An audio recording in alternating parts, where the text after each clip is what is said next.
Hi there, I'm going to show you how to replace a battery in this key fob. This is out of a 22 Honda Civic. It also fits the 22 Accord. Here's what you need.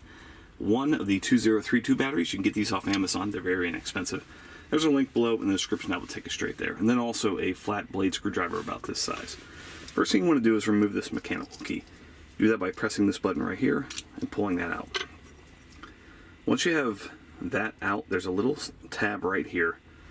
You want to insert your screwdriver and gently pry the two halves apart. They will be very difficult to pry apart, but just be firm with it, but don't push it too hard.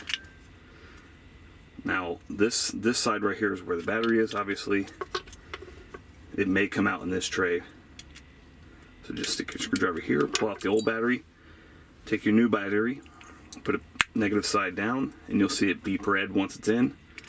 And then at this point, make sure everything lines up and give it a very firm squeeze back together. Take your key, place it back in, and you're all set. Thanks so much for watching. Hope this was helpful. Make sure you hit that thumbs up button.